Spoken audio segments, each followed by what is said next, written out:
Frank Darabont had a cameo in Vampires, and Frank said, "Oh, John, I want you to sign a picture for me so I can put it in my office." And there's a picture of Frank and John, and Frank's all smiling, and John went, "Go fuck yourself."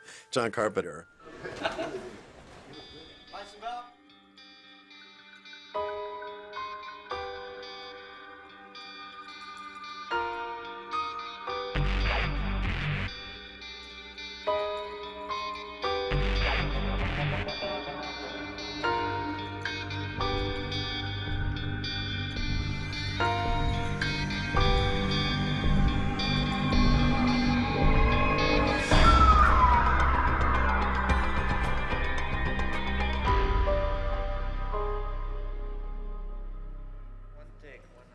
The guys that direct horror movies aren't monsters, even though people think, "Oh, well, if this comes out of that guy's head, he must be sick, he must be deranged." They go, "Where do you come up with all this stuff? That's horrible. Why would you ever think of that?"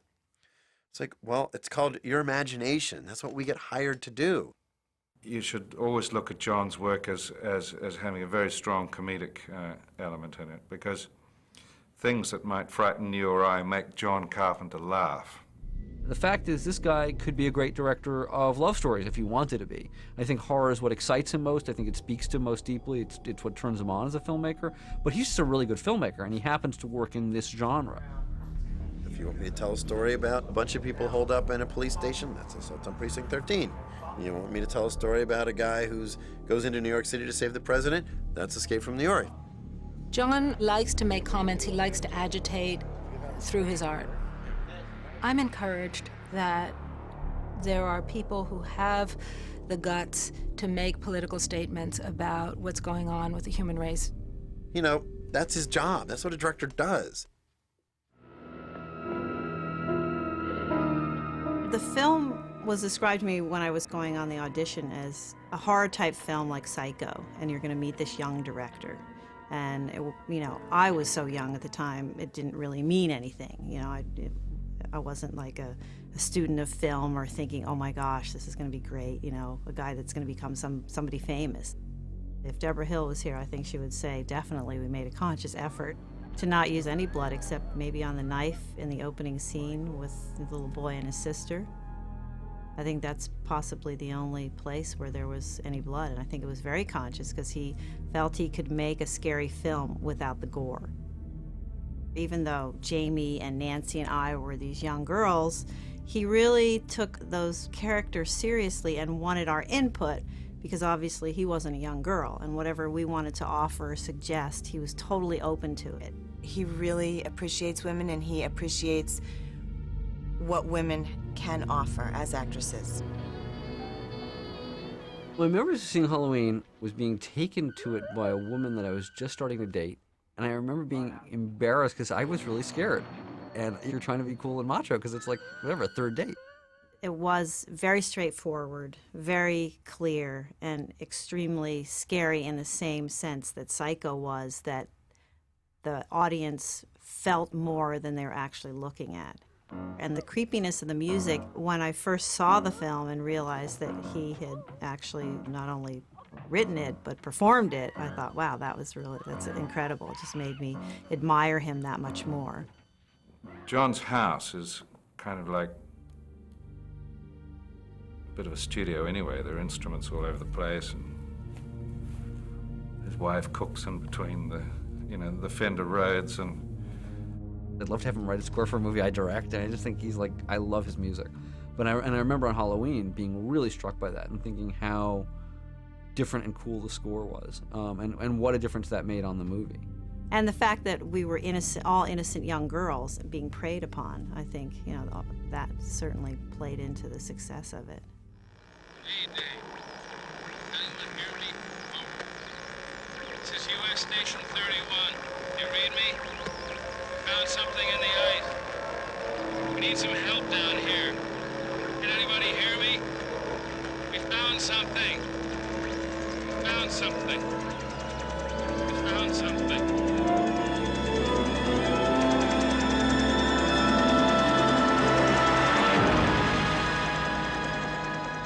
The Thing is absolutely one of my top 10 favorite horror films to date. And any makeup effects guy in the world that you talk to will say, I got into the business because of that movie, because of John Carpenter and because of Rob Bottin's brilliant makeup effects.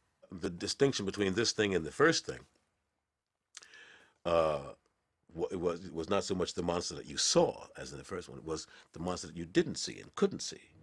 And the fact that it could take over your body, but it could be anybody at any time. You know, in science fiction, people will believe whatever the premise is, as long as you stick with it. So, as I remember, Richard Masur, Kurt Russell, and Charlie Hallahan, especially, were like science fiction geeks. So we kept coming up with what we thought was incongruous and the inconsistencies. And, you know, one by one, we cleared a whole bunch of them up. One of the last things that was left unsettled was this scene between myself, Windows, and Joel's character, walking down the hall, discussing, I think, the way Peter Maloney gets killed. What we had talked about was that the thing wouldn't kill you like that. The three of us are standing there talking, and you know, we start out. I don't know why John is shooting the scene. It's only going to get cut in the movie. You know, it's like it's kind of stupid. You know, I mean, what? We weren't saying anything that we hadn't said to his face or wouldn't say to his face. But we had just gone on the bell. He put on the headphones, so before he starts action, he hears us grumbling. Oh my God. It's the only time I ever heard him read his voice. And he's like, we're gonna shoot this fucking scene because I like the scene. And that's why we're shooting this. And, you know, it put some color in your shorts. How he handled makeup effects changed from The Thing onward, because The Thing was so poorly received. And so many people kept saying, how could you put out this horrible movie that's so disgusting and gross and bloody when E.T.'s out the same summer and we love E.T. and we hate The Thing? I remember being told it's nothing but violence and blood for violence and blood's sake. It's scary, but only because it's gross. There's nothing scary about the story. It's mindless. And I remember sitting there going, this is like this incredibly moving portrait of sort of the loss of human faith. That movie had such a resurgence when it came out on video. And I remember reading reviews in Cinefantastique where people were like, oh, this movie's horrible, and what was this guy thinking, and what's going on? And then they look back and you see the same reviewer 20 years reviewing it for a DVD magazine going, John Carpenter is fucking brilliant. After The Thing, John directed Starman. And it was really his way of just going, you know what, guys? I'm a director. This is what I do for a living. I tell stories. It always intrigues me that it seems to be that the most talented writer-directors are the ones that are the calmest. There's something also very sweet and innocent about John. That's curious, isn't it? Who would have thought? The biggest thing I learned from him as somebody who wanted to direct, and I sort of said this is what I want to take with me, is how much fun he made the process. This really kind of relaxed family feeling about making the movie. I was wrong. He was right. No, sir. I don't believe it's always that way. No. I love all of my meetings with him because we spend 2 hours talking about life and what's going on in each other's lives and what we think about the world and what's going on. And then it'll be the last 10 minutes. It'll be like, okay, so for cigarette burns, we got to design this willowy being. And one thing that a good director does, in my opinion, and that John did, was he just set up a situation where actors could behave. There are directors that will allow you to participate and to really contribute in terms of your character and what you want to present in a scene and explore and see what happens. So, I was grateful to him for that. Some of the stuff I had to do in The Vampires wasn't the most comfortable stuff at all. And could have, in a different situation, not felt very good.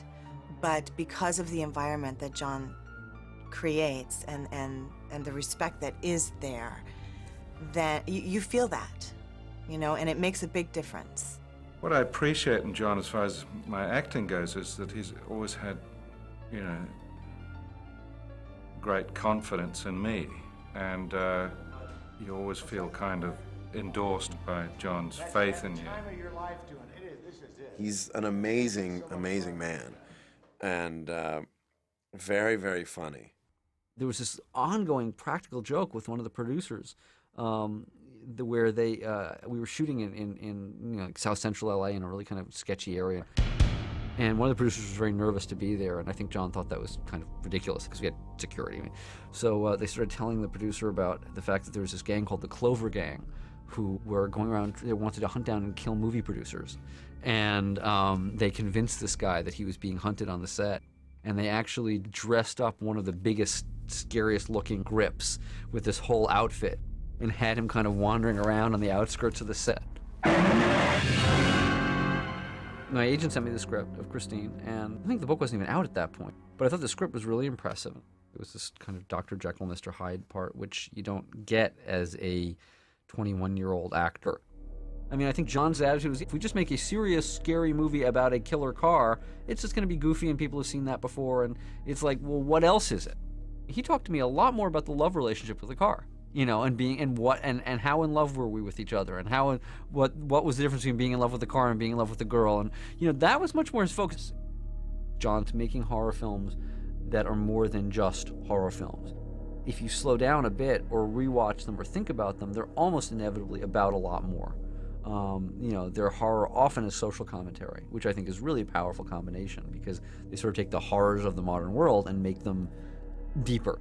Not just some sociopath who's doing an act or behavior that's cruel, but what is primordial evil that really is in the animal nature of some humans. And look how quickly some people dropped to that in the Superdome in New Orleans when there were no lights. What horrors happened to some people there.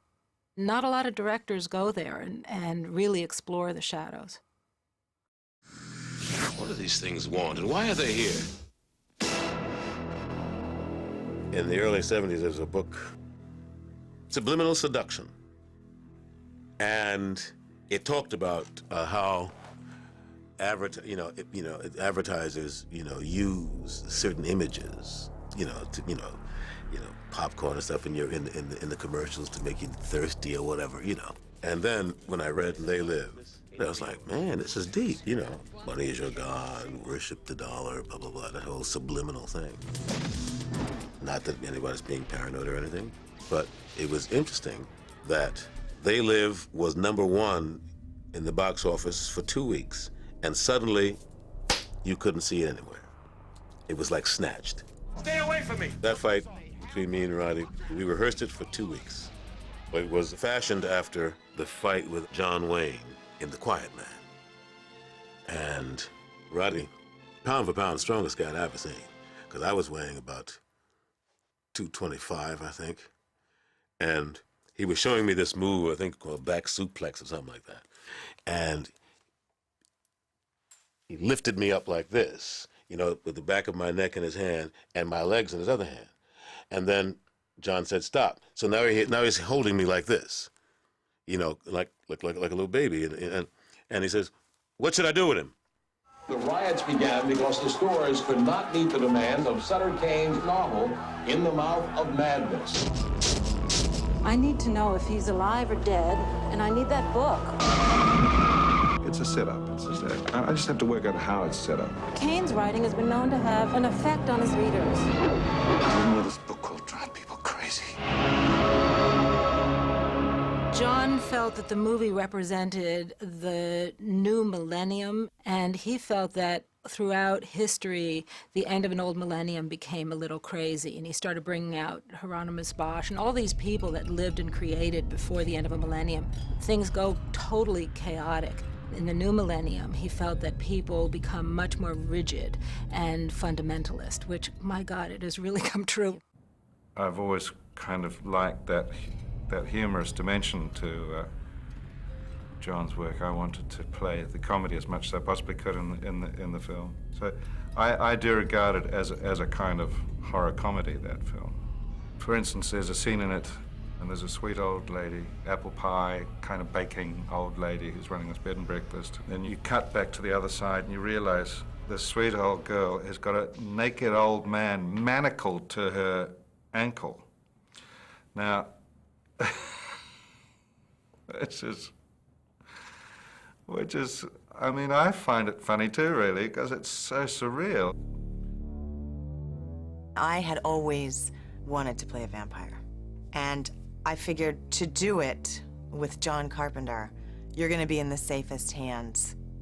There's legends of vampires in every single culture in the world. It may be called by a different name, but when you start reading about it, it's the same thing. There's no reference point in our everyday lives to the emotional states that she's in.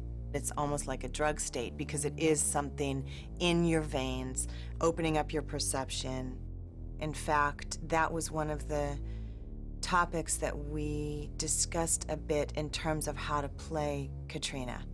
Every time I think of the filming of that movie, it makes me smile because I just remember sitting out there watching the magic of how, you know, people were being lit on fire, people are flying through the air. I hope we get to do it again.